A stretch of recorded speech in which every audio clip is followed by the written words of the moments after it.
Good evening to all of you. मैं Naina Awasthi SSC उत्कर्ष पर आप सभी प्यारे विद्यार्थियों का बहुत बहुत स्वागत करती हूँ। तो वे विद्यार्थी जो पहली बार हमारी कक्षा को देख रहे हैं तुरंत चैनल को सब्सक्राइब करेंगे और सब्सक्राइब करने के बाद में बेल आइकन को प्रेस करेंगे ताकि हमारे वीडियोज की जो नोटिफिकेशन है ये नोटिफिकेशन आपको सबसे पहले प्राप्त हो सके। अब कक्षा को शुरू करने से पहले आपके एक प्रश्न का जवाब दे देते हैं कि जैसे कि आप पूछते हैं कि मैडम PDF कहाँ मिलेगा, तो सिंपली यहाँ पर टेलीग्राम पर आप टाइप करिएगा एसएससी उत्कर्ष, हमारे चैनल को ज्वाइन कर लो। यहाँ पर जितने भी हमारी YouTube क्लासेस होती है सबके PDF आपको प्रोवाइड कराए जाते हैं। तो बिना देर किए आज की कक्षा को शुरू करते हैं। आज की क्लास बहुत ज्यादा महत्वपूर्ण है क्योंकि ब्लड सर्कुलेटरी सिस्टम यानी रक्त परिसंचरण तंत्र की पहली कक्षा ये रहने वाली है। तो आइए और शुरू करते हैं आज के प्रश्नों को। पहला प्रश्न देखिएगा, शरीर से हृदय तक रक्त ले जाने वाली वाहिनी क्या कहलाती है। प्रश्न में आपसे पूछा गया है कि बॉडी से हार्ट की तरफ मतलब शरीर से हृदय की तरफ रक्त ले जाने वाली जो वाहिनी है ये वाहिनी क्या कहलाती है। ऑप्शन ए शिरा, ऑप्शन बी धमनी यानी आर्टरी, ऑप्शन सी केशिका यानी कैपिलरी और option D none of the above. तो इसका आंसर नोट कर लीजिएगा, इसका आंसर हो जाएगा यहाँ पर शिरा। ठीक है, शिरा। तो हमसे पूछ ले कि भाई शरीर से हृदय तक रक्त ले जाने वाली वाहिनी क्या कहलाती है, तो इसको हम शिरा के नाम से जानते हैं, वेन के नाम से जानते हैं। तो आगे चलते हैं और एक प्रश्न को और करते हैं। तो दूसरा प्रश्न देखिएगा, फुफ्फुसीय शिरा में रक्त बहता है, आपको बताना है कि भाई पल्मोनरी वेन में कैसा ब्लड बहता है। Option A pure, option B impure, option C oxygenated यानी ऑक्सीकृत और ऑप्शन डी ए व बी दोनों। तो जो दूसरा प्रश्न है, इस दूसरे प्रश्न में प्रश्न आपसे पूछा जा रहा है पल्मोनरी वेन के बारे में यानी फुफ्फुसीय शिरा के बारे में कि फुफ्फुसीय शिरा में कैसा रक्त बहता है। तो नोट कर लीजिएगा बेटा कि फुफ्फुसीय शिरा के अंदर जो रक्त बहता है ये रक्त आपके शुद्ध होता है और शुद्ध होता है इसका मतलब ये ऑक्सीजनेटेड होता है। तो इसका आंसर नोट कर लीजिएगा कि इसका आंसर हो जाएगा ए व सी दोनों। ठीक है, ए व सी दोनों, तो ए और सी दोनों हो जाएंगे। ठीक है, आगे बढ़ते हैं। चलो नेक्स्ट बात करते हैं प्रश्न संख्या 3 की। तो प्रश्न संख्या 3 पर देखिएगा एक बार, हृदय से शरीर के अंगों तक रक्त ले जाने वाली वाहिनी क्या कहलाती है। हमें बताना है कि जो हृदय है इस हृदय से शरीर की तरफ मतलब हार्ट से बॉडी की तरफ ब्लड को ले जाने वाली जो वाहिनी है ये वाहिनी क्या कहलाती है। ऑप्शन ए शिरा, ऑप्शन बी धमनी, ऑप्शन सी केशिका और option D none of the above. तो इस प्रश्न का उत्तर नोट करिएगा, इस प्रश्न का जवाब हो जाएगा यहाँ पर धमनी, है ना, हो जाएगा यहाँ पर धमनी। इसको हम धमनी के नाम से जानते हैं। पहले एक प्रश्न और करते हैं और फिर यहाँ पर लिखना शुरू करेंगे। देखिएगा, फुफ्फुसीय धमनी यानी पल्मोनरी जो आर्टरी है, इस पल्मोनरी आर्टरी में जो ब्लड बहता है ये ब्लड कैसा होता है। ऑप्शन ए प्योर यानी कि शुद्ध, ऑप्शन बी अशुद्ध यानी कि इम्प्योर, ऑप्शन सी अनऑक्सीकृत यानी डी ऑक्सीजनेटेड और ऑप्शन डी बी व सी दोनों। तो यहाँ पर देखिएगा कि जो फुफ्फुसीय धमनी है यानी जो पल्मोनरी आर्टरी है, इस पल्मोनरी आर्टरी के अंदर बहने वाला जो ब्लड होगा ये ब्लड आपका इम्प्योर यानी अशुद्ध और साथ ही साथ अनऑक्सीकृत होगा। तो इसका उत्तर नोट कर लीजिएगा, इसका आंसर हो जाएगा यहाँ पर डी। ठीक है, तो आइए और यहाँ पर लिखना शुरू करते हैं रक्त परिसंचरण तंत्र के बारे में। तो सिंपली यहाँ पर हेडिंग डालेंगे हम और लिखेंगे रक्त परिसंचरण तंत्र, जिसे इंग्लिश में हम ब्लड सर्कुलेटरी सिस्टम कहते हैं। तो ब्लड सर्कुलेटरी सिस्टम के बारे में पढ़ने जा रहे हैं हम। ठीक है, तो ब्लड सर्कुलेटरी सिस्टम के बारे में पढ़ने से पहले हम बात कर लेते हैं कि ब्लड सर्कुलेटरी सिस्टम का मतलब क्या है। तो यहाँ पर देखिएगा ये खुद ही कह रहा है कि जिस भी माध्यम से, जिस भी तंत्र के माध्यम से ये जो ब्लड है, ये जो रक्त है, ये हमारे शरीर में परिसंचरित होता है, सर्कुलेट होता है, इसी तंत्र को हम रक्त परिसंचरण तंत्र के नाम से जानते हैं। तो रक्त परिसंचरण तंत्र में पहला पॉइंट नोट करिएगा कि हमसे पूछ ले कि ये बताओ कि रक्त परिसंचरण तंत्र की खोज किसने की है। रक्त परिसंचरण तंत्र की खोज किसने की है, तो नोट कर लीजिएगा कि रक्त परिसंचरण की खोज, है ना, रक्त परिसंचरण तंत्र की खोज विलियम हार्वे ने की है, विलियम हार्वे ने की है। ठीक है, तो आई होप यहाँ पर आपको ये समझ में आ रहा होगा कि रक्त परिसंचरण तंत्र की जो खोज है ये विलियम हार्वे ने की है। हमसे पूछ ले कि विलियम हार्वे ने रक्त परिसंचरण तंत्र की खोज सबसे पहले कहाँ पर की थी, तो घोड़े के अंदर की थी। ध्यान रखिएगा, सबसे पहले तो घोड़े के अंदर की थी, फिर यहाँ पर मानव के अंदर की थी। तो ध्यान रख लेना कि रक्त परिसंचरण तंत्र की खोज विलियम हार्वे ने की है। आगे बढ़ते हैं और चर्चा करते हैं कि भाई रक्त परिसंचरण तंत्र का मतलब क्या है। तो देखो, रक्त परिसंचरण तंत्र को जब आप ढंग से देखोगे तो यहाँ पर आपको दो शब्द समझ में आ रहे होंगे। पहला समझ में आ रहा है आपको रक्त यानी कि ब्लड, और दूसरा समझ में आ रहा है आपको परिसंचरण। परिसंचरण यानी कि सर्कुलेशन, यानी कि सर्कुलेशन। तो हमसे पूछे कि ब्लड सर्कुलेटरी सिस्टम का मतलब क्या है, तो बेटा हमारे शरीर में जो खून है, ये खून जिन जिन अंगों के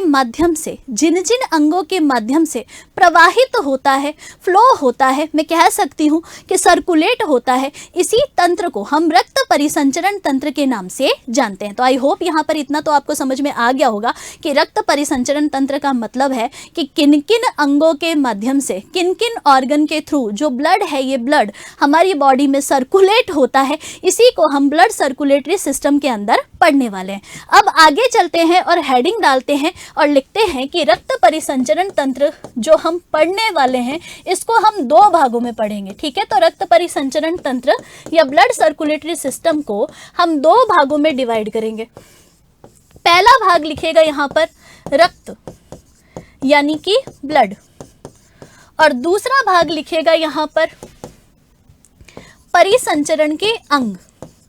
परिसंचरण के अंग मतलब ऑर्गन्स ऑफ सर्कुलेशन। तो बेटा रक्त के अंदर तो हम केवल यहाँ पर रक्त के बारे में पढ़ेंगे, लेकिन अगर हम बात करें कि परिसंचरण के अंगों में हम किस किस के बारे में पढ़ने वाले हैं, तो परिसंचरण के अंगों के बारे में हम यहाँ पर सबसे पहले देखिएगा कि किस किस के बारे में पढ़ेंगे। तो सबसे पहले यहाँ पर पढ़ा जाता है हार्ट के बारे में। ठीक है, तो नंबर 1 लिख लीजिएगा कि सबसे पहले यहाँ पर हृदय यानी कि हार्ट के बारे में पढ़ते हैं। सेकंड लिखिएगा, दूसरा हम यहाँ पर पढ़ते हैं शिरा, या जिसे इंग्लिश में आप वेन कहते हो, इसके बारे में पढ़ते हैं। और तीसरा लिख लीजिएगा धमनी, या जिसे आप इंग्लिश में सिंपली आर्टरी कहते हो, इनके बारे में पढ़ते हैं।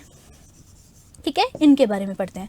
तो इस पूरे चैप्टर को हम यहाँ पर दो भागों में डिवाइड करेंगे। सबसे पहले तो रक्त जो होगा, ब्लड जो होगा, इसको हम अलग से पढ़ेंगे, और दूसरा जो अंग होंगे, ऑर्गन्स होंगे, इन ऑर्गन्स के अंदर हम यहाँ पर हृदय के बारे में पढ़ेंगे यानी हार्ट के बारे में पढ़ेंगे। सेकेंड यहाँ पर शिरा के बारे में पढ़ेंगे, और तीसरा हम यहाँ पर धमनी के बारे में पढ़ेंगे। तो सबसे पहले हम यहाँ पर शिरा और धमनी के बारे में जानेंगे, और बाद में फिर यहाँ पर हृदय की बात करेंगे। तो हेडिंग डाल के लिख लेते हैं यहाँ पर शिरा, लिखते हैं शिरा। शिरा देखो, जो हिंदी माध्यम के विद्यार्थी है ना, इन हिंदी माध्यम के विद्यार्थियों के लिए तो ये बहुत ही सिंपल टाइप का कॉन्सेप्ट रहने वाला है। तो एक बार यहाँ पर बोर्ड पर लिखती हूँ, फिर उसके बाद में समझाऊंगी। तो देखिएगा, श से होता है शरीर और स से होता है शिरा। ठीक है, स से होता है शिरा। देखिए, सेकंड आपका होता है यहाँ पर हार्ट यानी कि हृदय। हृदय, तो देखिएगा, ऐसी कोई भी वाहिनी जिसमें शरीर से हृदय की तरफ रक्त को ले जाया जाता है, ऐसी वाहिनी को हम शिरा के नाम से जानते हैं। तो हमसे पूछ ले कि भाई शिरा क्या है, तो मैं कह सकती हूँ कि स से होता है शिरा, श से होता है शरीर। तो शरीर से हृदय की तरफ रक्त को ले जाने वाली जो भी नलिका होगी, जो भी वाहिनी होगी, जो भी वेसल होगी, उसको हम शिरा या फिर वेन के नाम से जानते हैं। तो सिंपल है भाई कि शरीर यानी कि बॉडी और हृदय यानी हार्ट। तो शरीर से हृदय की तरफ रक्त को ले जाने वाली जो नलिका होगी, जो वाहिनी होगी, इस वाहिनी को हम शिरा कहते हैं।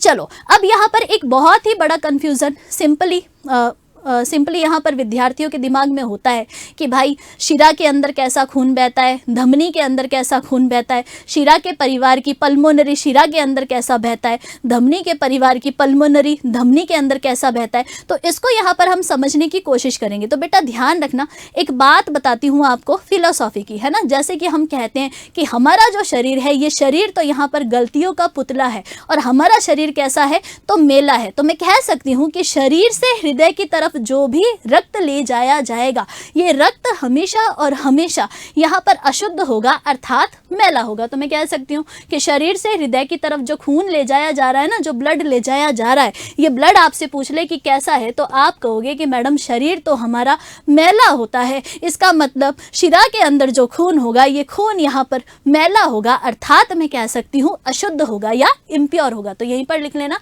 कि शरीर से हृदय की तरफ ब्लड ले जाने वाली शिरा या वेन के अंदर हमें पूछ ले कि ये बता दो कि भाई रक्त या फिर ब्लड कैसा होता है, तो मैं कहूँगी कि यहाँ पर जो ब्लड है, ये ब्लड होता है मैला।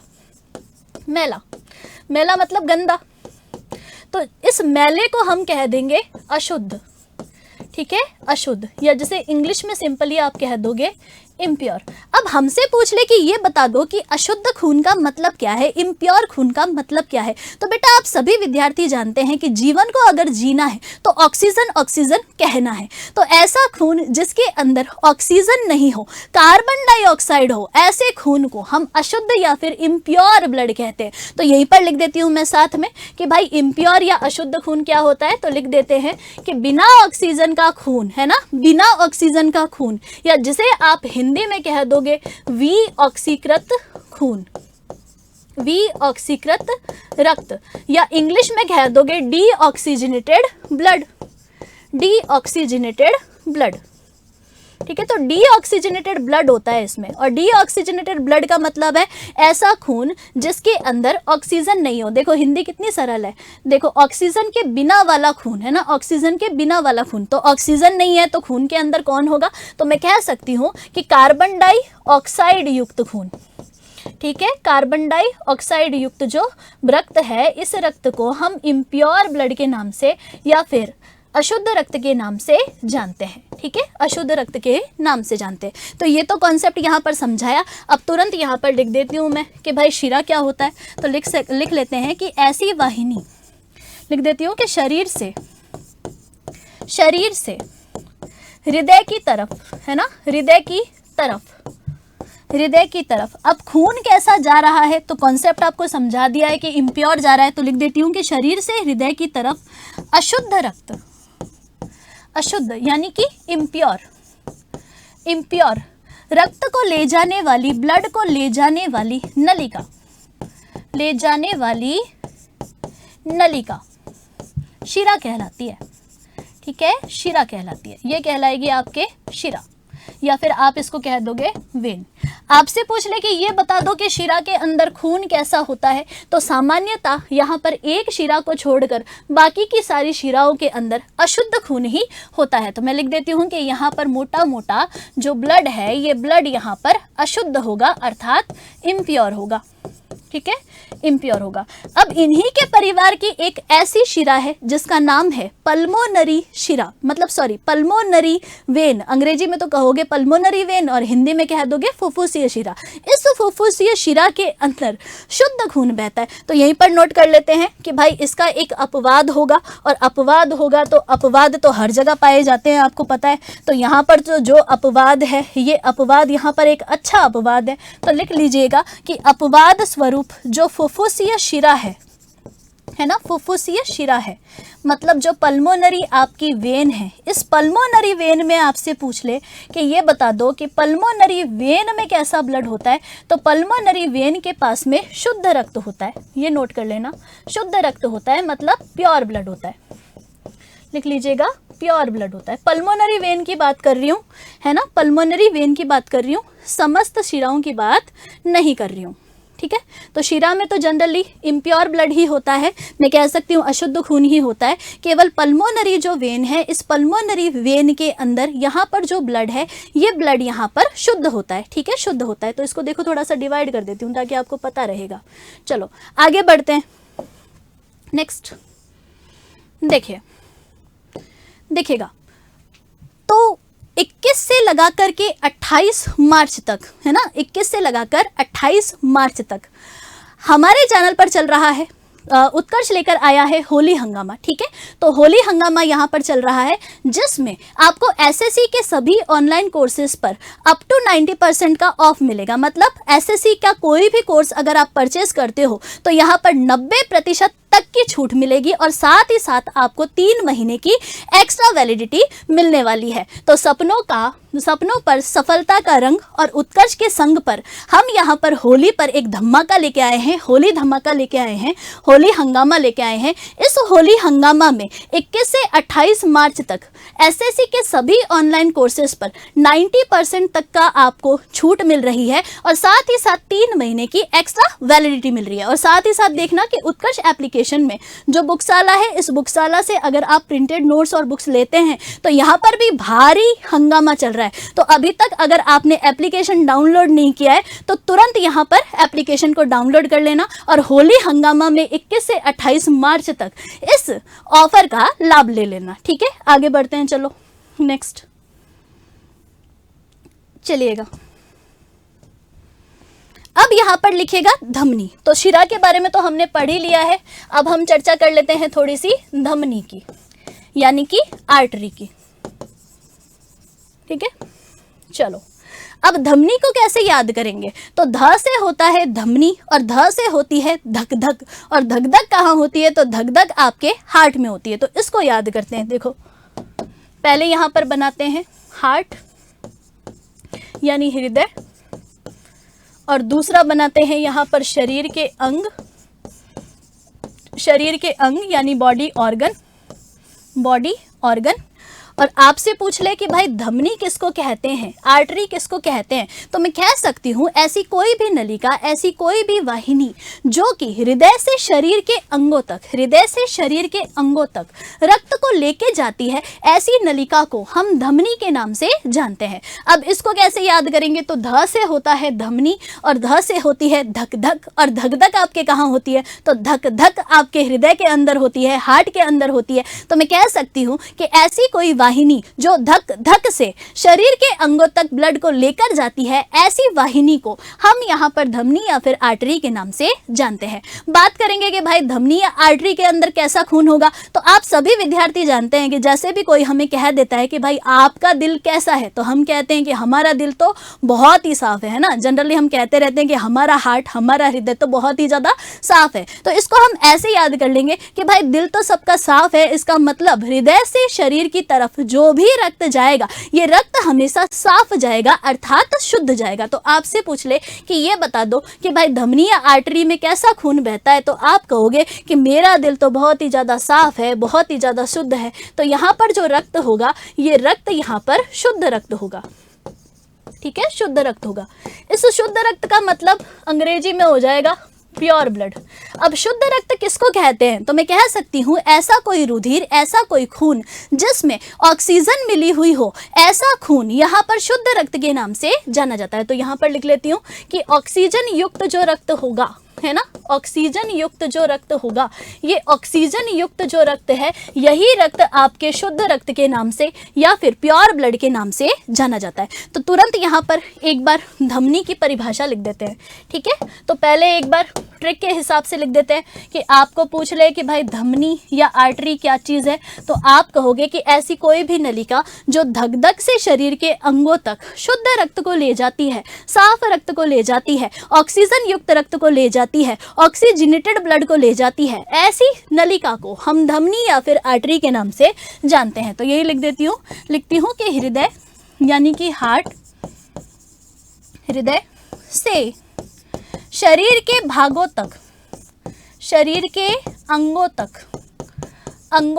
हमसे पूछे कि दिल कैसा, तो आप कहोगे साफ है जी। तो रक्त कैसा, तो आप कहोगे कि शुद्ध है जी। तो लिख लीजिएगा कि हृदय से शरीर के अंगों तक शुद्ध रक्त ले जाने वाली, शुद्ध रक्त यानी प्योर ब्लड, प्योर ब्लड यानी कि ऑक्सीजन युक्त ब्लड, ऑक्सीजन युक्त ब्लड, या जिसको आप ऑक्सीकृत रक्त कह सकते हो, या जिसको आप इंग्लिश में ऑक्सीजनेटेड ब्लड कह सकते हो, है ना, ऑक्सीजनेटेड ब्लड कह सकते हो। तो मैं कह सकती हूँ हृदय से शरीर के अंगों तक ऑक्सीजनेटेड, ऑक्सीकृत प्योर ब्लड या शुद्ध रक्त ले जाने वाली नलिका, ले जाने वाली नलिका या फिर वाहिनी धमनी के नाम से जानी जाती है।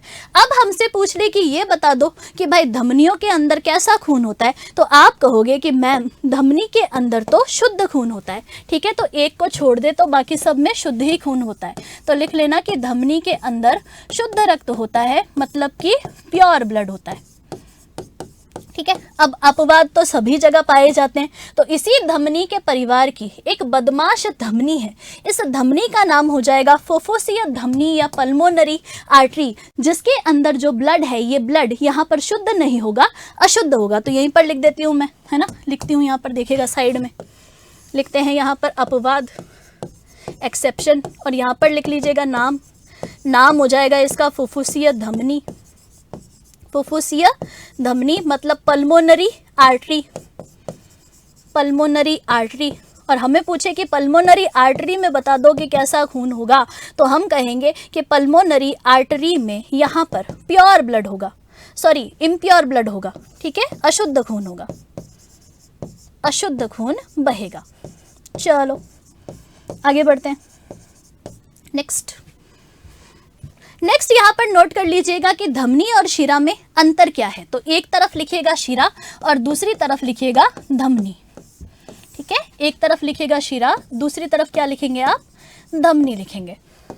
चलो इसमें देखिएगा, तो शिरा को आप क्या कहोगे, सिंपली वेन, और धमनी को कह दोगे आर्टरी।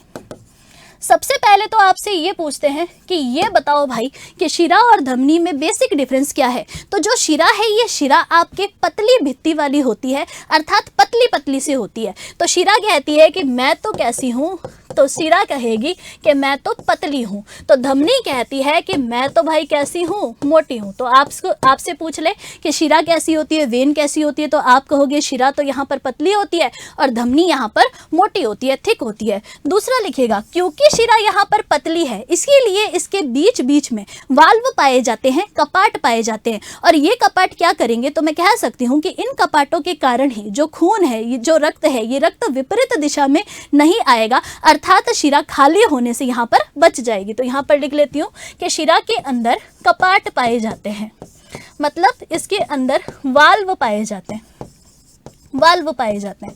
जबकि आपसे कहे कि धमनी के अंदर वाल्व है क्या, तो आप कहोगे कि धमनी के अंदर वाल्व होते ही नहीं है, कपाट होते ही नहीं है। नेक्स्ट हमसे पूछे कि ये बता दो कि शिरा का रंग कैसा होता है। तो शिरा सामान्यतः यहाँ पर नीले से रंग की दिखती है। तो यहाँ पर लिख लेना कि ये नीले से रंग की या फिर हरे से रंग की दिखती है। ठीक है, हरे रंग की दिखती है। जबकि आपसे पूछ ले कि ये बता दो कि धमनी कैसे दिखेगी, तो धमनी क्योंकि शरीर में गहराई पर होती है, लेकिन फिर भी क्योंकि यहाँ पर प्योर ब्लड है, तो मैं कह सकती हूँ कि ये लाल रंग की दिखेगी। ठीक है, ये लाल रंग की दिखेगी। शिरा कहाँ पाई जाती है, तो मैं कह सकती हूँ कि शरीर के ऊपरी भागों में पाई जाती है, शरीर के ऊपरी भागों में पाई जाती है। जबकि हमसे पूछे कि ये बताओ कि भाई धमनी कहाँ होती है, तो धमनी यहाँ पर शरीर की गहराई में धसी रहती है। तो लिख लेना कि ये शरीर में गहराई में धसी रहती है। ठीक है, धसी रहती है। तो ये कुछ बेसिक डिफरेंस मैंने आपको यहाँ पर शिरा और धमनी के बारे में बताए कि भाई शिरा और धमनी के अंदर मुख्य अंतर क्या है। और दूसरा हमने यहाँ पर ये जाना कि शिरा क्या होती है और धमनी क्या होती है। आगे अब हम यहाँ पर बात करेंगे हृदय के बारे में। तो हृदय के बारे में पढ़ने से पहले, है ना, हृदय के बारे में पढ़ने से पहले यहाँ पर ध्यान दीजिएगा, देखिएगा, सपनों पर सफलता का रंग उत्कर्ष के संग। तो उत्कर्ष लेकर आया है होली हंगामा। ठीक है, उत्कर्ष लेकर आया है होली हंगामा।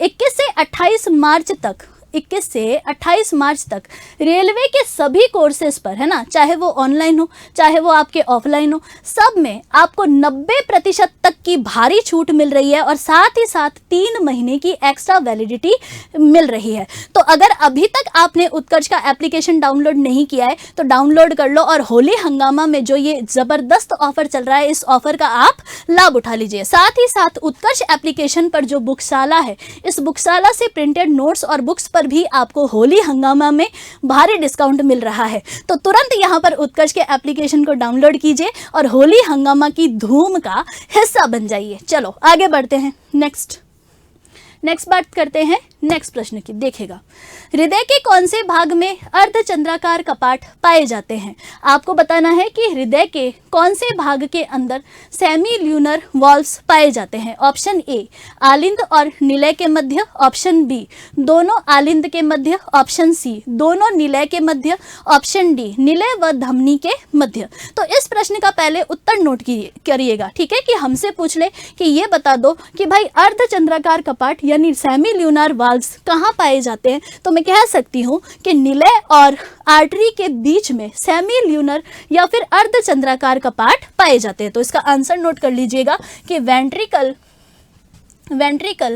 और जो आर्टरीज है, इन आर्टरीज के बीच में आधे चांद के समान अर्धचंद्राकार कपाट यानी सेमी ल्यूनर वॉल्व्स पाए जाते हैं। आगे बढ़ते हैं, चलो नेक्स्ट प्रश्न पर बात करते हैं। पहले नेक्स्ट प्रश्न देखते हैं, देखिएगा, हृदय के कौन से भाग में अशुद्ध रक्त बहता है? ऑप्शन ए दाया भाग, ऑप्शन बी बाया भाग, ऑप्शन सी ए व बी दोनों, ऑप्शन डी उपरोक्त में से कोई नहीं। तो सबसे पहले ध्यान रख लेना कि आपसे इम्प्योर ब्लड के बारे में पूछ ले कि भाई इम्प्योर ब्लड कहाँ पाया जाता है, तो हृदय का जो राइट हैंड साइड होता है, इस राइट हैंड साइड में इम्प्योर ब्लड बहता है। नोट कर लीजिएगा, इसका आंसर हो जाएगा दाया भाग, ठीक है, इसका आंसर हो जाएगा यहाँ पर दाया भाग। देखिएगा, आगे बढ़ते हैं, नेक्स्ट चलिए, हृदय के कौन से भाग में शुद्ध रक्त बहता है? आपसे पूछ ले कि हार्ट के कौन से पार्ट के अंदर प्योर ब्लड बहता है, तो सिंपली इसका आंसर नोट कर लीजिएगा कि हृदय का जो बाया भाग होता है, जो लेफ्ट हैंड साइड होता है, इस लेफ्ट हैंड साइड के अंदर प्योर ब्लड यानी कि शुद्ध रक्त बहता है, ठीक है। तो शुद्ध रक्त के बारे में पूछ ले आपसे परीक्षा में कि ये बता दो कि हार्ट के कौन से पार्ट के अंदर प्योर ब्लड बहता है, तो हम कहेंगे कि हार्ट के बाएं भाग के अंदर प्योर ब्लड बहता है। तो इसका उत्तर हो जाएगा यहाँ पर बी। चलो नेक्स्ट, तो नेक्स्ट यहाँ पर आगे बढ़ने से पहले एक आध चीज यहाँ पर नोट कर लीजिएगा, ठीक है। तो अब जो नेक्स्ट हम पढ़ेंगे, ये पढ़ेंगे यहाँ पर हृदय या फिर हार्ट के बारे में। तो हार्ट के बारे में कुछ एक दो चीजें बता देते हैं और नेक्स्ट फिर हम हमारी नेक्स्ट क्लास में बात करेंगे। फिलहाल बस इतना सा ध्यान रखना कि आपसे पूछ ले कि भाई जो हृदय है, जो हार्ट है, ये हार्ट किसका बना होता है, तो ध्यान रख लीजिएगा कि मानव का जो हृदय है, ये मानव का हृदय मायोजेनिक होता है, अर्थात मांसपेशियों का बना होता है। तो पहला पॉइंट ध्यान रखना कि मानव का हृदय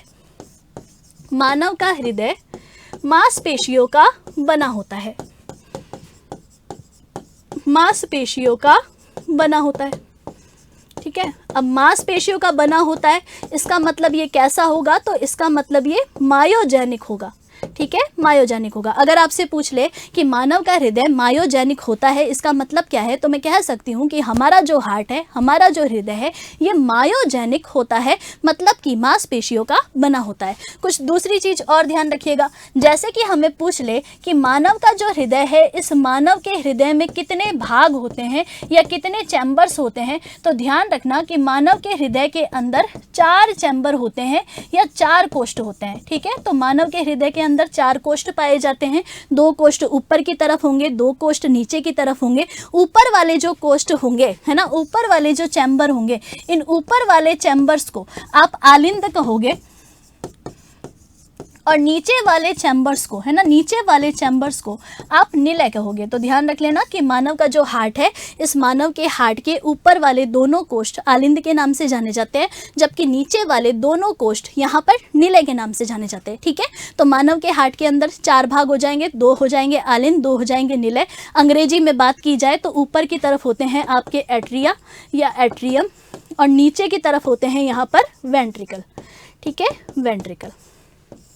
चलो नेक्स्ट अगर हमसे पूछ ले कि ये बता दो कि भाई जो हमारा हृदय है, ये हृदय होता कैसा है, दिखता कैसा है, तो ध्यान रखना है ये बंद मुट्ठी के समान होता है, ठीक है, बंद मुट्ठी के समान होता है। तो जब आप छोटे थे और आपने बहुत सारी किताबें पढ़ी थी, तो वहाँ पर आपने एक चीज़ पढ़ी थी कि हृदय कैसा होता है, तो हृदय बंद मुट्ठी के समान दिखता है।